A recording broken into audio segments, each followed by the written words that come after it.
como a gente pôde ver, uma situação muito difícil viver ali, ela perdeu toda a casa, mas e como é que fica, né? Ela perdeu a casa, ela comprou essa casa, ela nunca recebeu um alerta de que que ela não poderia morar lá. Como reparar essas pessoas, né? Como acolher essas pessoas? Cadê, né, a humanidade das gestões, né, Ronilson? O mais desgastante talvez seja a gente saber que isso é tão recorrente, né? Que a gente está totalmente mergulhado numa situação caótica, catastrófica, trágica, muito triste, e e ter a consciência de que nós já vimos isso outras vezes e ter a consciência de que, infelizmente, nós podemos ver outras vezes. Eu fiquei lembrando, enquanto ela falava, eu ficava trazendo, né, à memória as imagens mais recentes de como está o Rio Grande do Sul. E aí eu fiquei lembrando do terremoto, né, em Taiwan, que foi o pior terremoto em 25 anos.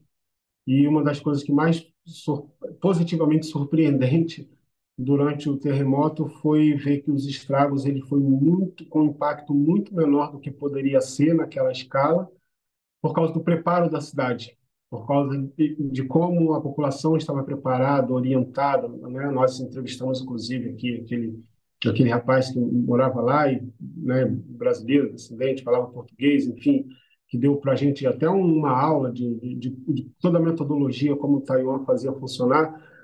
Então, você vê que isso é possível, que o Brasil tem estrutura suficiente para isso. Eu acho que isso torna tudo mais grave.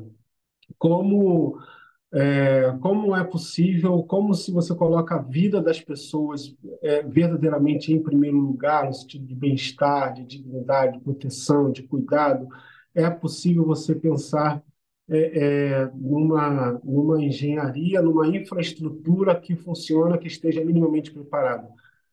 A natureza tem muita força, obviamente tem muitas situações que elas levam as cidades ao limite, mas eu acho que todas as situações trágicas precisam trazer aprendizados. Eu acho que esse é um aprendizado. E o outro, eu destaquei também, para mim ficou muito como para você, a coisa do luto, né? Ela ainda não conseguiu fazer o seu luto. Eu acho que também tem essa dimensão da realidade brasileira, né? Que essa dificuldade de lidar com o luto e não ter uma estrutura, uma política que leve em consideração o luto coletivo como um lugar importante.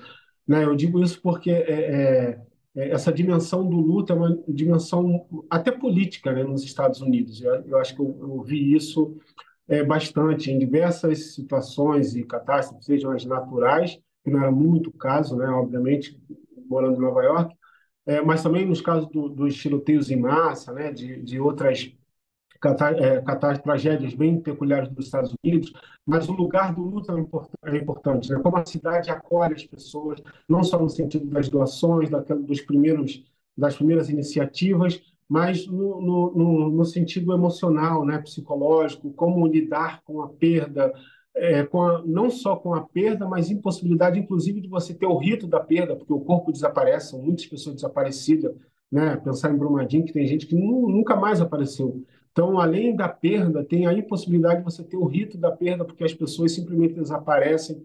Então, toda essa dimensão é muito importante, é muito dolorido quando cada vez que você ouve, cada vez que você vê cenas como essa. E é muito triste que o Estado brasileiro, né, que as cidades, principalmente as capitais, vamos lá, que a gente tem cidades com mais estrutura, outras com menos, mas principalmente as capitais não têm uma estrutura decente, uma política decente que funcione de maneira preventiva para as tragédias que não são nem anunciadas, elas são visitas frequentes. Eu acho que é um pouco inaceitável que a gente continue lidando com tragédias nesse nível, com esse tipo de estrago.